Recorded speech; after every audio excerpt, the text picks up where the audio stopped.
Plateau Urbain, c'est une association qui a été créée en juillet 2013. En fait, elle part d'un constat et d'une étude qui montrait qu'en fait, l'arrivée des labels verts sur les immeubles allait rendre obsolescent une grande partie du parc de seconde main. Donc, le parc de seconde main, c'est les immeubles qui ont déjà été loués une fois. Donc, sur cette idée-là, on s'est rendu compte qu'il y avait près de 800 000 m² de bureaux qui étaient vides depuis plus de 5 ans et qui n'arriveraient pas à être reloués dans le cas du marché classique. Deuxièmement, lorsqu'on produit la ville, il y a un temps qui va servir en fait à acheter les parcelles qui vont permettre de construire un projet urbain. Et entre le moment où on achète la première part et la dernière, il se passe 6 ans. Et l'idée, c'est d'utiliser cette dent creuse de la ville et cette temporalité pour aider des projets en mettant à disposition ces surfaces et ce temps non exploité au prix des charges aux porteurs de projets. Les porteurs de projets peuvent être de plusieurs types, soit des jeunes entreprises, soit des associations, soit des artistes.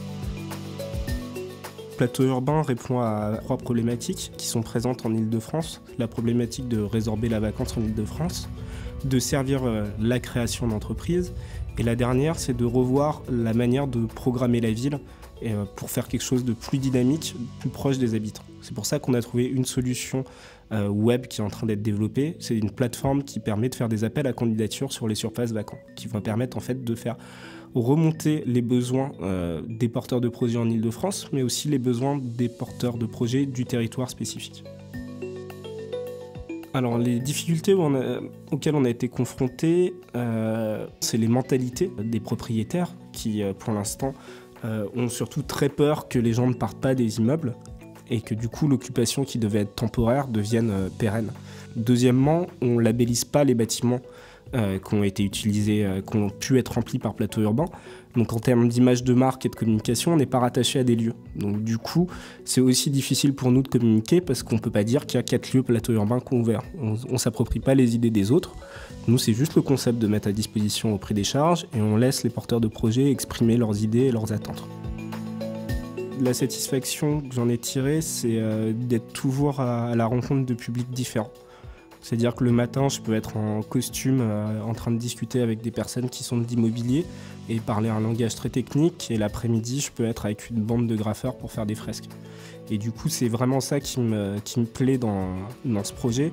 C'est de permettre à des personnes de trouver le lieu qui leur convient pour s'exprimer et de faire rencontrer 2 mondes qui s'ignorent.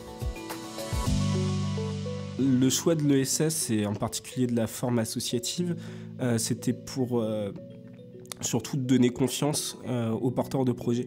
L'immobilier est quand même assez mal connecté et nous, on est vraiment des personnes qui prônent de la programmation urbaine différente. On n'est pas des agents immobiliers. Et du coup, le fait de conserver un format associatif et d'être lié au milieu de l'ESS, c'était pour nous la garantie d'être vu comme un acteur qui veut vraiment changer les choses et qui n'est pas dans une logique pécuniaire.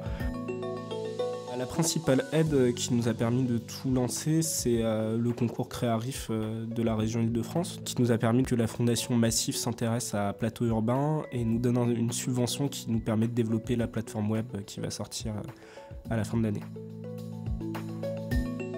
Donc, Plateau Urbain, aujourd'hui, c'est à peu près 45 porteurs de projets accompagnés.